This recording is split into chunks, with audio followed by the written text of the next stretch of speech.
മലയാളത്തിന്റെ സ്വകാര്യ അഹങ്കാരമായ നടന വിസ്മയം മോഹൻലാലിന്റെ 65ാം ജന്മദിനമാണെന്ന്. ലോകമെമ്പാടുമുള്ള ആരാധകർ താരരാജാവിന്റെ പിറന്നാൾ ആഘോഷിക്കുകയാണ്. മോഹൻലാലിന്റെ പിറന്നാൾ ആന്മണി പെരുമ്പാവൂരും കുടുംബവും ആഘോഷമാക്കി. ആന്മണിയുടെ വീട്ടിൽ വെച്ചായിരുന്നു പിറന്നാൾ ആഘോഷം സംഘടിപ്പിച്ചത്. ആന്മണിയുടെ ഭാര്യ ശാന്തി, മക്കളായ അനുഷ, ആശിഷ് എന്നിവരും ഒപ്പമുണ്ടായിരുന്നു. അനുഷയുടെ ഭർത്താവിന്റെ മാതാപിതാക്കളായ ഡോക്ടർ വിൻസെന്റ്, ഭാര്യ സിന്ധു തുടങ്ങിയവർ സന്നിഹിതരായിരുന്നു. പിറന്നാൾ ദിനത്തിൽ ആരാധകർക്ക് സമ്മാനവുമായെത്തിയിരിക്കുകയാണ് മോഹൻലാലിപ്പോൾ. മുഖരാഗം എന്ന തന്റെ ജീവചരിത്രം വായനക്കാരിലേക്ക് എത്താൻ പോകുകയാണെന്നാണ് അദ്ദേഹം അറിയിച്ചിരിക്കുന്നത്.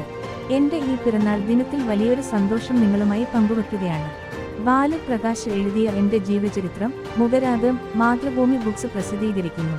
മലയാളത്തിന്റെ പ്രിയപ്പെട്ട എഴുത്തുകാരൻ എം.ടി. വാസുദേവൻ നായരാണ് പുസ്തകത്തിന്റെ അവതാരിക എഴുതിയിരിക്കുന്നത്. 47 വർഷത്തിലേറെയായി തുടരുന്ന എന്റെ അഭിനയ ജീവിതത്തിലെ വിവിധ അടരുകൾ അടയാളപ്പെടുത്തുന്ന പുസ്തകമാണ് മുഖരാഗം.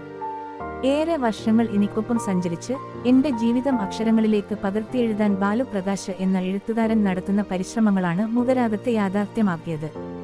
1000ഓളം പേജുകളുള്ള ഈ പുസ്തകം എന്റെ സിനിമാ ജീവിതത്തിന്റെ 47 വർഷം പൂർത്തിയാകുന്ന 2025 ഡിസംബർ 25-ന് പുറത്തുവരും. നന്ദി എന്നാണ് മോഹൻലാൽ ഫേസ്ബുക്കിൽ പോസ്റ്റ് ചെയ്ത വീഡിയോയിൽ പറയുന്നത്.